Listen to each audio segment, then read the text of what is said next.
माँ की बातें। ढाका की श्रीमती सुशीला मजुमदार से वार्तालाप। थोड़ी देर बाद ही पत्तल बिछाया गया। माँ ने मुझसे कहा, आओ प्रसाद पाओ। माँ के पीछे पीछे भोजन कक्ष में जाने पर माँ ने कहा, आओ मेरी तरफ मुंह करके सामने की पंक्ति में बैठो। माँ ने मक्खन में भात सानकर 3 कौर मुंह में देकर मुझसे कहा, प्रसाद लोगी? हाथ फैला कर लो। दाहिना हाथ बढ़ाते ही माँ बोली, इस तरह कहीं प्रसाद लेते हैं, दोनों हाथ फैला कर लो। मेरे दोनों हाथ फैलाते ही माँ सारा मक्खन सना भात मेरे हाथ पर दबाकर रखती हुई बोली, सिर से लगाकर खा लो। मैं तो अवाक रह गई। मैंने कहा, माँ मैं तो कायस्थ हूँ, आपने खाते खाते मुझे छू लिया, अब आपका खाना कैसे होगा? माँ ने कहा, तुम लोगों के साथ अब मेरे जात पात का क्या विचार? तुम लोग तो मेरी ही संतान हो, प्रसाद खा लो। तब मैं लज्जित होकर प्रसाद खाने लगी।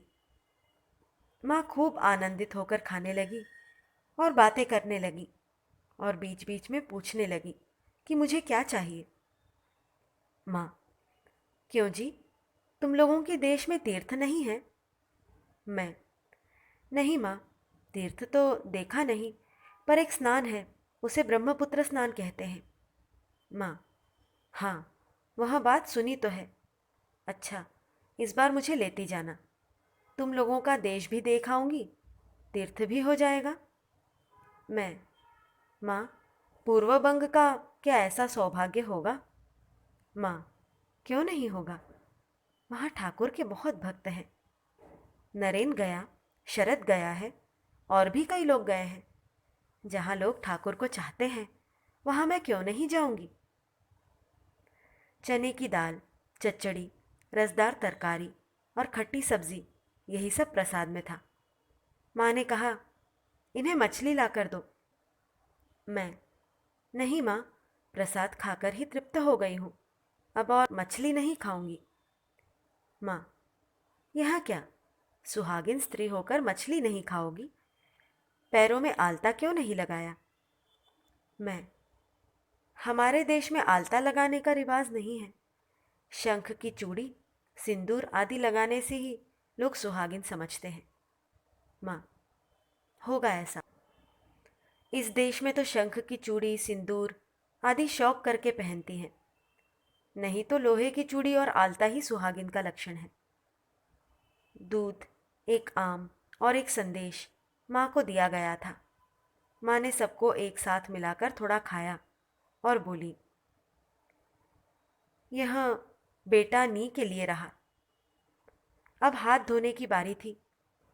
मेरे पत्तल उठाते ही लक्ष्मी दीदी ने शीघ्रता से मेरा पत्तल पकड़ लिया। मैं नहीं दे रही थी, वह भी छोड़ नहीं रही थी। माँ ने खड़ी होकर कहा, दे दो, लक्ष्मी को ही ले जाने दो। तुम उम्र में सबसे बड़ी हो, उनके रहने पर तुम क्यों उठाओगी? तब बाध्य होकर मैंने छोड़ दिया। माँ के साथ नल के पास जाते ही उन्होंने बाल्टी से लोटे में पानी निकालकर कहा, हाथ धो लो। मैं हतप्रभ रह गई। मैंने कहा, माँ, मुझसे यह नहीं होगा। माँ ने कहा, क्यों नहीं होगा, मेरी बात मानकर चलने में ही तुम लोगों का कल्याण है। लो, जल्दी से हाथ मुंह धो लो, वे लोग पीछे खड़ी हैं। लोटे को सिर से लगा लो। अंत में माँ का आदेश ही मानना पड़ा। मुझे जाते देखकर माँ ने कहा, यह क्या, पैर नहीं धोया? मैंने कहा, बाद में धोऊंगी। माँ ने कहा, नहीं नहीं, आओ पानी दे रही हूँ। इस बार मैं माँ के पीछे जाकर बोली, माँ यह सब मुझसे नहीं होगा। माँ ने कहा, क्यों, क्या हुआ है? थोड़ा पानी अपने सिर पर डाल लो, मेरी बात मानने से तुम लोगों का मंगल होगा। अंततः वैसा ही करके माँ के आदेश से मैं पीछे पीछे उनके कमरे में गई। कमरे में घुसते ही माँ स्तंभित होकर खड़ी रह गई और कुछ देर बाद बोल उठी, अरे यह क्या किया? लड़का आकर क्या खाएगा? मैंने देखा, नी के लिए जो प्रसाद माँ ने रखा था, कोई स्त्री भक्त आनंद से उसे खा रही है और कह रही हैं, सब उनके लड़के ही खाएंगे और हम लोग सूख कर मरेंगे। देखकर मुझे बहुत हंसी आई और फिर लक्ष्मी दीदी और अन्य स्त्रियां भी हंसने लगी। मेरी तो हंसी रुकती न थी, लेकिन माँ अत्यंत चिंतित होकर खड़ी रही। बाद में उन्होंने पता लगवाया कि क्या रसोइये ने रसोई समेट दी है। यदि न समेटी हो तो उसमें क्या बचा है। भात दाल और चचड़ी है, जानकर माँ ने कहा। अच्छा, थोड़ा सा यहाँ देने को कहो। रसोइया एक थाली में सब दे गया तो माँ ने सब एक साथ मिलाकर थोड़ा मुंह में डाला और उसे ढककर कहा, यह लड़के के लिए रहा। मैं पीछे खड़ी होकर सोच रही थी कि उन्होंने 2 बार भात कैसे खाया, और यह भी सोच रही थी कि कैसे माँ की थोड़ी सेवा करूं। उनसे पानी लेकर हाथ मुंह धोया और पैर धोया, लेकिन उनकी थोड़ी सी भी सेवा न कर सकी। मैं माँ के पीछे चली।